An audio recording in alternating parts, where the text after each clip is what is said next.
Në vitin 1830, një njeri lindur në sklavëri, në Amerikë, me emrin Frederick Douglass, mësoi fshehur azi të lexonte. Ai vetë më vonë shkroi. Sapo mësova të lexoj, kuptova një gjë. Nuk mund të jem më sklav në mendjen time. Trupi i tij ishte ende i lidhur, por mendja ishte zgjuar, ndriçuar, dhe pikërisht këtu nis liria. Por e dini miq që Jezusi i Nazaretit shkon akoma më thellë se kaq? Gjoni kapitulli 8, vargu 36 thot: Nëse biri ju bën të lirë, do t'jeni me të vërtet të lirë. Por çfarë lirie ka fjalën Krishti? Imagjinoni, Krishti nuk flet vetëm për liri në botën e mendjes, por për një liri të brendshme, të përjetshme. Çfarë është liria e vërtet?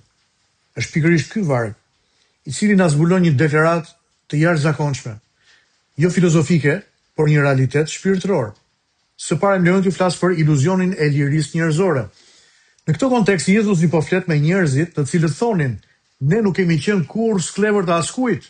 Kjo është ironia, sepse ndërsa e thon këtë, ata janë në pushtetin romak dhe mbi të gjitha në sklavërinë e mëkatit.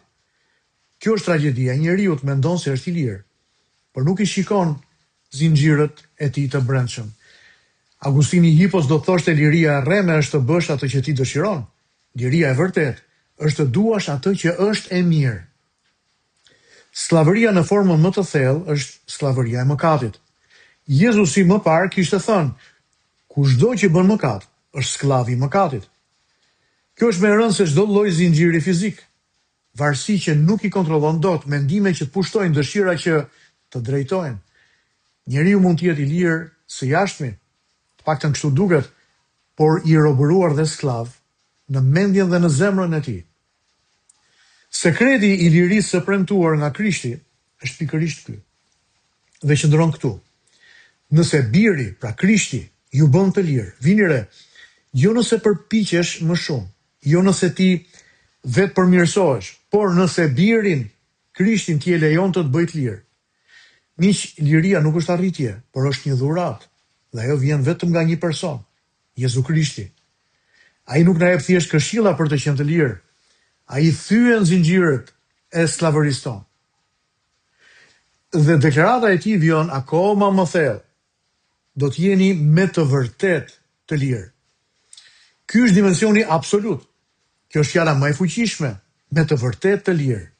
Liri nga faji, nga turpi, nga fuqia e mëkatit, liri për të jetuar sipas të vërtetës. Kjo nuk është një liri e pjesshme, është një transformim total i brendshëm i qenies. Sot bota flet pafund për liri. Liri për të zgjedhur, liri për të bërë çfarë duam, liri për të qenë vetja. Por paradoksi i madh është ky.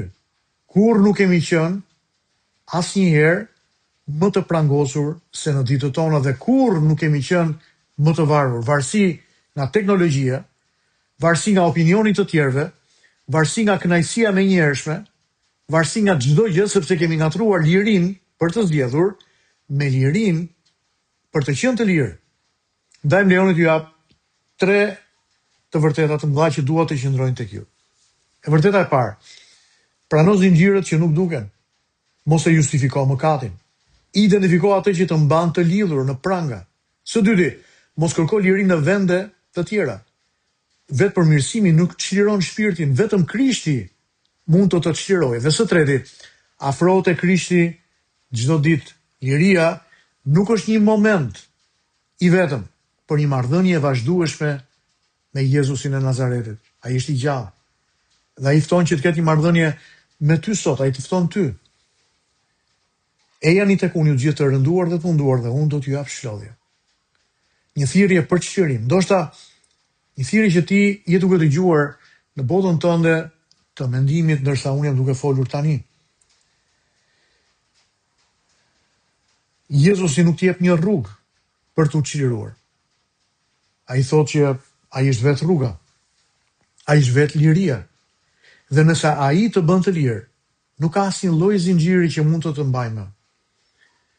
Sot mund të jesh i rrethuar nga zinxhir të ndryshëm varësish, depresioni, ankthi, shqetësimi dhe frike.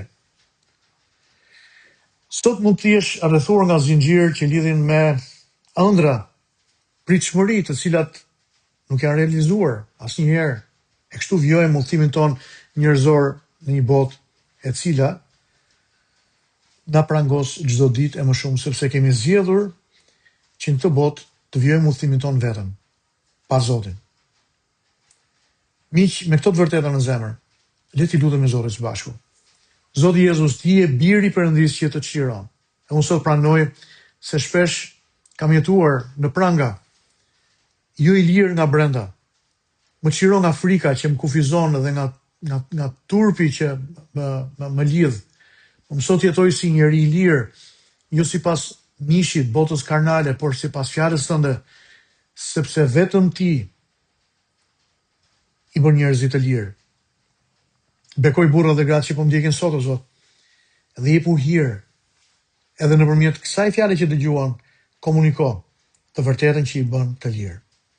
Në emrin tënd unë lutem. Amen dhe amen. Miq të dashur, ky është meditimi për ditën e sotme. Pres t'ju takoj sërish nesër, edhe nëse keni gjetur që ky meditim ka qenë bekim për ju, ndajeni me miqtë tuaj. Çoni dikujt në WhatsApp, ndani me dikë tjetër. Nëse është dikush që është në një moment përballje me sfidat të mëdha, varësi nga droga, varësi nga bixhozi, varësi nga lëndë psikotrope, varësi nga frika, mbase dikush gjendet në prangat e ankthit vazhdueshëm dhe nuk di se si dalë që andej. Komunikoni me mua edhe le të lutemi së bashku. Le të lutemi për miqtë tanë. Zoti është në gjendje t'ju jap më shumë se sa ju mendoni apo kërkoni. Ndaj le të sjellim nevojat tona dhe kërkesat tona tek Perëndia së bashku. Zoti me ju, mezi pres t'ju takoj sërish nesër.